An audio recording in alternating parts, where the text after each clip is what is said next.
My regards, friends. Welcome to my channel.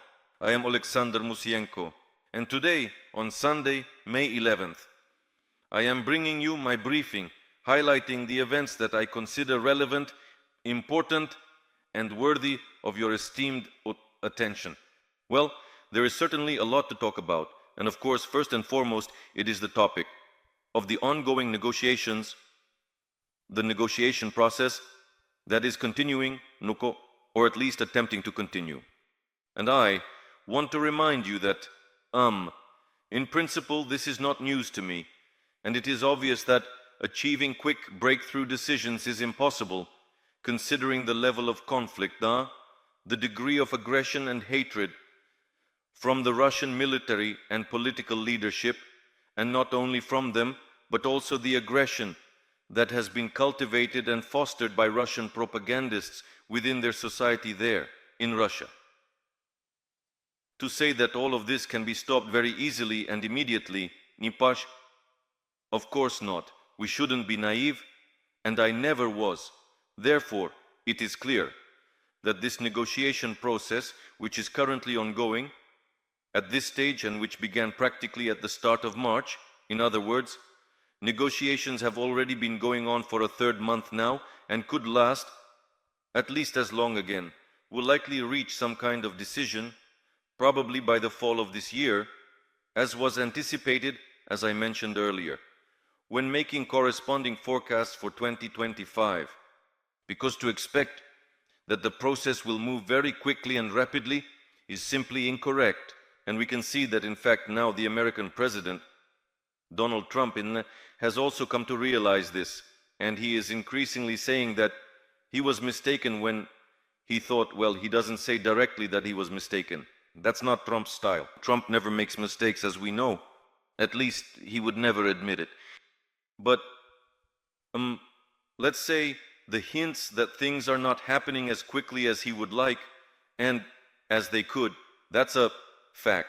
Well, for example, in addition to, to back up my words, the authoritative American newspaper, The Wall Street Journal, citing its own informed sources, notes that US President Donald Trump has admitted that resolving conflicts around the world has turned out to be more difficult than he thought. And because he was unable to quickly end the war in Ukraine, the head of the White House is disappointed. And one of the sources said that Trump called the head of Russia, Putin, particularly tough in negotiations with him, since Putin wanted to get everything. And the US president described his attempts to stop Russia's war against Ukraine as a frustration that keeps him up at night. Trump is similarly disappointed because of the war in the Gaza Strip. By the way, in the Gaza Strip, the main representative of the US president, if I'm not mistaken and my memory serves me right, continues to be Steve Witkoff, or as he's commonly known, Stepa Witkoff. That is, he still continues to perform this role. So why hasn't stable peace been established in the Middle East? Because Steve Witkoff's primary position is as the special representative, of the US president, much specifically on Middle Eastern affairs. This includes Israel, Palestine, Iran, and so on. If negotiations with Iran are somehow more or less ongoing, here we can see that there is a certain deadlock. In other words, it's clear that things won't move quickly. And the current situation that has arisen is proof of that. Well, let's just recall that. At the beginning of March, a round of negotiations took place in Saudi Arabia. Ukraine, the United States of America, Russia, the United States of America. Steve Witkoff's visit to Moscow, his meeting with Putin, the trip of Putin's representative Kirill Dmitriev to the United States, as well as discussions and negotiations in Istanbul, which took place at least twice, lasting 5, 6, 7, even 8 hours between the Russians and the Americans. All of this took place. To this, we can add the phone conversations between US President Trump and the Russian dictator Putin. In other words, a lot has already happened.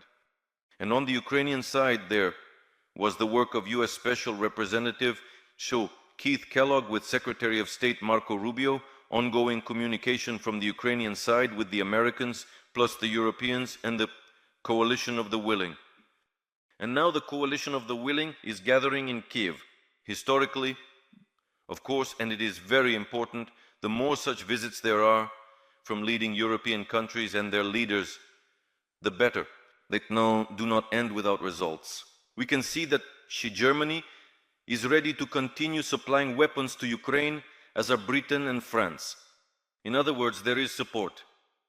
Moreover, Germany is classifying information which, let's say, gives reason to believe that they are doing this precisely in order to supply Ukraine with Taurus missiles, possibly, and therefore long-range ones, which we really need.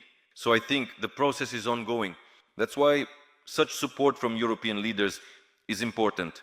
All the more so, by the way, as the New York Times writes, for example, President Zelensky of Ukraine and President Macron have already developed a friendly relationship. They have become friends. They no longer just have exclusively official business contacts as heads of state, but are clearly communicating on a friendly personal level as well. And I want to remind you that President Zelensky of Ukraine mentioned in one of his interviews that he and his French counterpart can communicate almost every day. Volodymyr Zelensky keeps him informed about the situation here in Ukraine. And France remains, Macron's France, is committed to supporting Ukraine and, in principle, is advocating for the Ukrainian cause in Europe. And the French President Macron has now become a true leader of Europe. We'll see, perhaps Friedrich Merz will also be a contender. After all, there have been changes in Germany, a new chancellor, a new government. I want to remind you that at the very least, the vice-chancellor, that is Friedrich Merz's deputy, previously supported increasing aid to Ukraine, and the current German foreign minister supported strikes on Russian territory, on its military facilities. Therefore, there is at least hope that Germany's foreign policy and security bloc will be fully on our side. And for us, this is important because it is also one of the leading countries in Europe. So, the coalition of the willing that has come together has discussed this.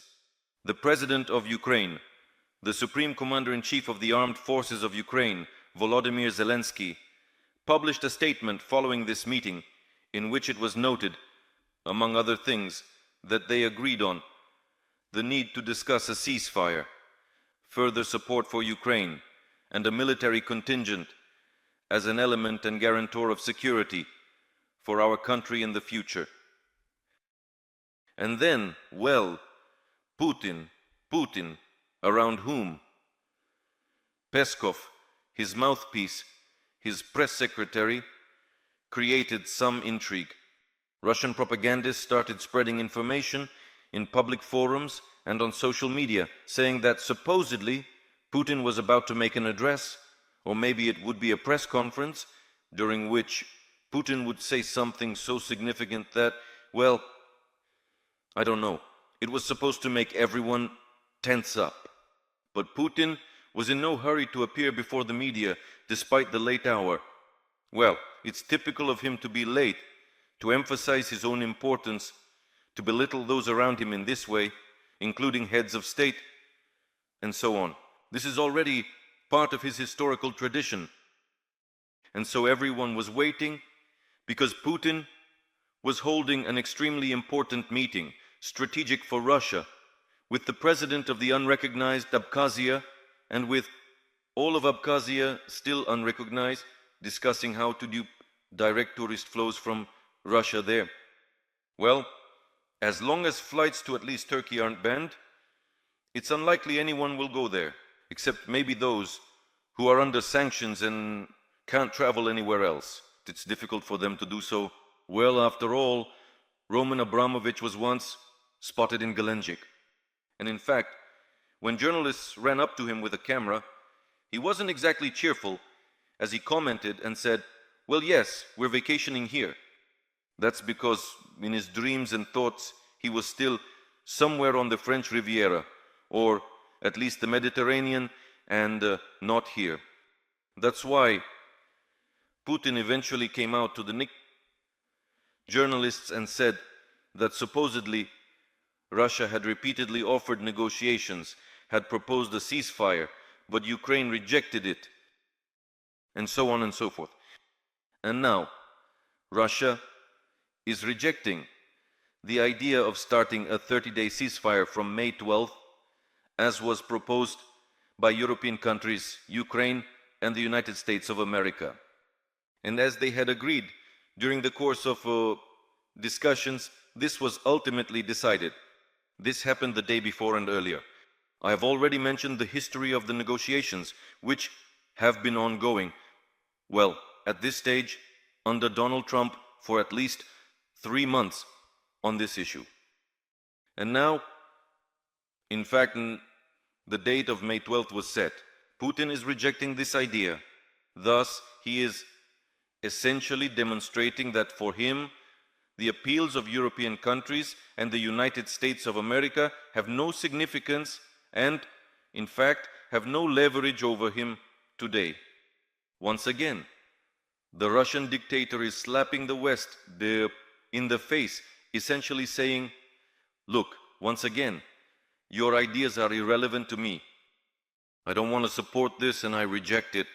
That is, I think this is yet another signal to Western leaders that without pressure, elements of influence and power, as well as determination and courage, it is very difficult to influence the Russian dictator and the Kremlin as a whole. I think this should be absolutely obvious. Here, Putin is doing what he really loves to do. He manipulates and starts putting forward his own demands, saying that supposedly Russia is ready for direct negotiations with Ukraine and proposes to start them next Thursday, May 15th in Turkey. As a basis, as a starting point, Putin is clearly trying to propose the idea of that so-called initial agreement project, which has been mentioned repeatedly and which the Russian dictator referred to, following the negotiations in Istanbul that took place in 2022. However, Putin, well, either he misspoke, or he's already having memory problems. Maybe he already needs to start taking the appropriate medication. That's entirely possible, because he said that these negotiations took place at the end of 2022. In reality, they actually took place at the beginning of 2022 between Ukraine and Russia in Istanbul. But basically, now, Putin is suggesting to start there. He also said that on May 11th, Sunday, he will have a phone conversation with the Turkish President Recep Tayyip Erdogan, where he, the Russian dictator, wants to agree with the Turkish president on the conditions for holding the relevant events and meetings in Turkey. That's Putin's proposal. So why do I say that? He is manipulating. Because, well, that's his style. Since, in this way, the Russian dictator constantly tries to nullify and blur the ideas proposed by Ukraine and the West. In this way, Putin seeks to demonstrate that he is the main player, including in resolving the conflict and in matters related to ending the war. Well, on the one hand, you could say that, of course, a lot depends on him, especially when it comes to ending the war. It would be enough for him to give the order to cease fire, withdraw from Ukrainian territory, and basically that would be it. But what we see is that Putin is actually engaging in propaganda, and once again, he is trying to act as a moderator in the peace negotiation process and impose his own initiatives, thereby undermining the positions of Ukraine and the West.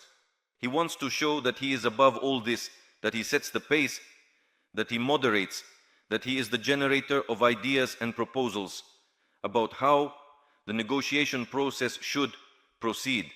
This is what Putin is actually doing, and he has done this before. We have seen this with you more than once. In other words, once again, the Russian dictator is stalling for time. He is delaying the moment because once again he says that, well, they need to meet in Istanbul on May 15th. But before that, there is no talk at all about a ceasefire. Not for 30 days, not for 3 days, not even for 5 days. Meet in Istanbul, have a talk, go into one round of consultations, then in a week or two, a second round of consultations. In the course of this, as Putin says, he does not rule out the possibility that an agreement on a ceasefire could be reached, though he does not specify a time frame. But according to Putin himself, this is not mandatory. So essentially, this is what he is doing and what he is trying to demonstrate. Let's wait for the West's reaction. There have already been some statements that this is not enough, but it is a first step. Well, obviously, we still cannot rule out the possibility that meetings in Istanbul might take place. They could take place next week. It seems that Russia might also be pushed by China, because on the eve of Putin's statement, Chinese Foreign Minister Wang Yi made a statement saying that supposedly Russia is ready for direct unconditional negotiations with Ukraine. Obviously, there is also a corresponding position from China, which is also putting some pressure on Russia, and that's why Putin also made a statement suggesting, let's meet and negotiate. And then there's the West as well. Plus, we'll see what Trump has to say. Trump has already said and written on Truth Social, his social network, that next week will be important, that he will continue. He will continue consultations, meaning that the US is not withdrawing from the negotiations, and he will continue consultations with Ukraine and Russia. Well, this is the situation. That is, he is still obviously seizing the opportunity and might try to persuade Ukraine to attempt to hold meetings and consultations in Istanbul, and only after that continue to move forward on issues like sanctions, for example. In other words, in this way, the American president is also stalling for time and postponing the moment when action will be necessary, when it will be time to actually do something. At the very least, it will be necessary to impose tougher sanctions against Russia, not to mention increasing the supply of weapons to Ukraine. But there have been some developments here, because the supply of Patriot systems to Ukraine has been agreed upon, as well as interceptor missiles and long-range rockets for multiple launch rocket systems. The only thing that hasn't been specified is whether we're talking about attack-MS missiles with a range of, well, up to 270 kilometers, or whether it's about the M142 GMLRs rockets, which have a range of 70 kilometers and are used by the German Mars systems and American HIMARS. It's still unknown at this point, but the agreement is there, and it's also very good that there's a certain shift in trends. So basically, regarding the situation that has arisen, we now need to wait for a response from Ukraine. I think it will come soon. And also from the West, from Trump. Trump reacted in such a way that it seems to me as if he is still leaning towards encouraging Ukraine to pursue the idea of holding negotiations in Istanbul. Well, let's see what the corresponding reaction will be now. But again, Putin is trying to manipulate and do what he has always enjoyed, trying to buy time and present himself as a sort of negotiator. But once again, the whole world has seen that Russia does not want a ceasefire, that Russia is not interested in establishing peace, that they need to be pressured, and only in this way can any decisions be achieved. There is no other way. Putin is demonstrating this yet again. And that is why the weakness of the West, its faint-heartedness, indecisiveness, lack of courage, activity, and willingness to act, this ultimately is the only thing that can inspire the Russian dictator. That is why we need to apply more pressure, to press more actively, to take an example from the Ukrainian people, from our soldiers, from our resistance. which has lasted so long and continues despite everything, despite the difficult situation, despite the hardships. This is what needs to be done. Europe must be reborn and transformed. Taking Ukraine as an example, a country that truly demonstrates in practice what European values of freedom, rights, democracy, and will mean values worth fighting for, against a dictatorship. So, more courage. Take care of yourselves, and glory to Ukraine.